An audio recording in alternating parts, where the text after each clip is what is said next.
Hey everybody, my name is Paul, I'm the Lost Scot, and welcome to my first look at The Forest Cathedral, a narrative thriller and 2D platformer puzzle solver by Brian Wilson and Whitethorn Games. Before we start, I just want to remind you that I almost exclusively cover indie games both here on YouTube and over on Twitch. So if you haven't already followed me there, I'll put a link to my channel in the description. But while we're here, please think about hitting that subscribe button like a mosquito hitting up a line of sleeping tourists on a tropical beach. Let's get to the game. First of all, The Forest Cathedral is kind of weird in general. Despite the claim at the start that it's a work of fiction, the game seems to be an alt-biography of Rachel Carson, a real-life scientist and conservationist who studied the effects of the chemical DDT. In case you don't know, DDT, or dichloro-diphenyl-trichloroethane, there you go, is a chemical that was originally designed as an insecticide. It was super effective and super carcinogenic. It was first created way back in 1874 and was later used to combat malaria during World War II. But it didn't really become mainstream until it went on sale to American farmers in 1945. There were concerns about its safety from the very beginning, and the list of impacts to animals, plants and humans are crazy. But it wasn't banned globally until 2004. DuPont messing up the whole world again. But I digress. Turbo history lesson over. So after all of this, let's finally get to the gameplay. Everything in the Forest Cathedral is done via small vignette-style mini-games. A few minutes of basic first-person gameplay that's really just designed to get you to the next story beat. Oh. Those mini-games could be just finding your way around a maze, going to a few different points on a map, or solving a very basic puzzle. Hello, Mr. Valve. I just need to turn you so I can get some samples of the fish. Solving these puzzles is where the bulk of what I'm going to call real gameplay starts. The interface becomes a 2D platformer in a very old retro computer style. As you move little guy around, and that's his actual name, the things you do will have some kind of effect on real world objects or events. You might be dropping a crate into a box in the game, but that translates to moving a barrier or flipping a switch in the real world. This is a great concept, and actually something I really loved in massively underrated platformer The Pedestrian. My big problem with these 2D platformer sections is that the whole game's controls are super floaty. There's an obvious lag between moving your mouse and the screen reacting, and you can feel that same latency with the button presses too. In the first person sections, which are mostly just going from one spot to another, it's not a big deal. But when it comes to platforming, those floaty controls actually become a liability.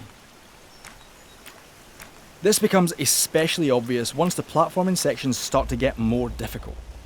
It isn't helped by some suspect design with a few very badly placed checkpoints.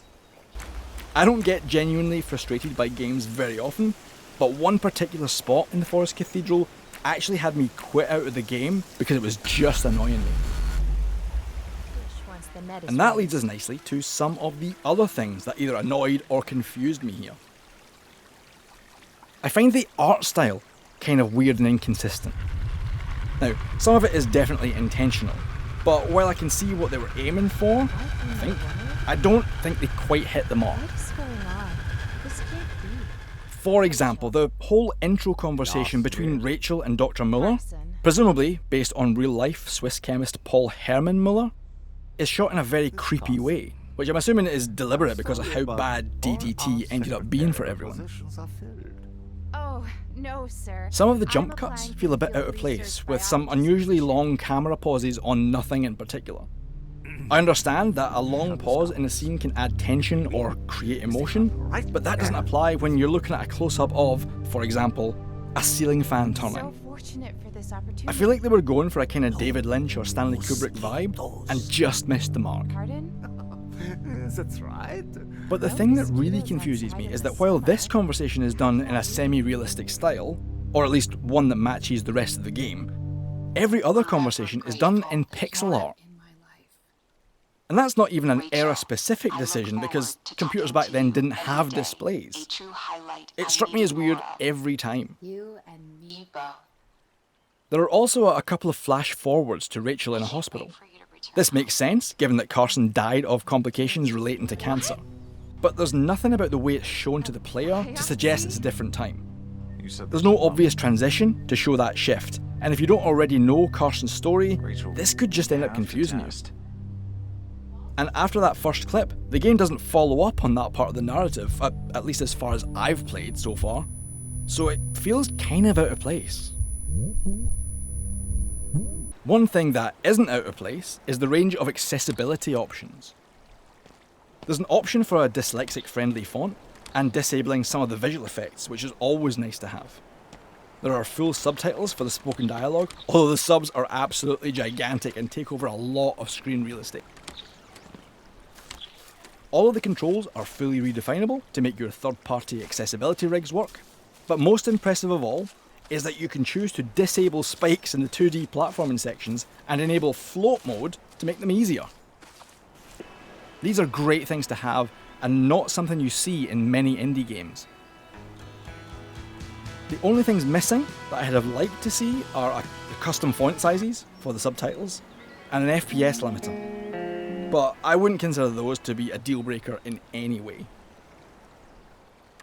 So how do I feel about what I've played of the Forest Cathedral?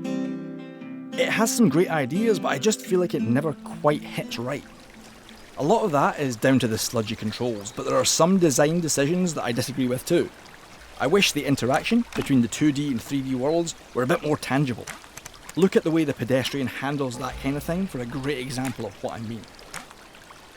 But for a small, possibly solo, dev team, I think it's a solid portfolio piece, and I'll be interested to see what they do next. FYI, Rachel Carson was awarded a posthumous Presidential Medal of Freedom by then US President Jimmy Carter. Her book, Silent Spring, is one that's credited for bringing environmentalism to public consciousness back in the 1960s. If you enjoyed this video, then please drop me a like. Hit dislike if your only knowledge of DDT is from Jake the Snake Roberts. And if you haven't already, please think about subscribing and hitting that notification bell so you don't miss new stuff as it rolls out. Little man, it's great to see you. Once again, I stream indie games like this on Twitch, and I have new first look videos as often as I can. Hopefully a lot quicker than this one. I'm the Lost Scot, thanks for watching, and I'll see you next time.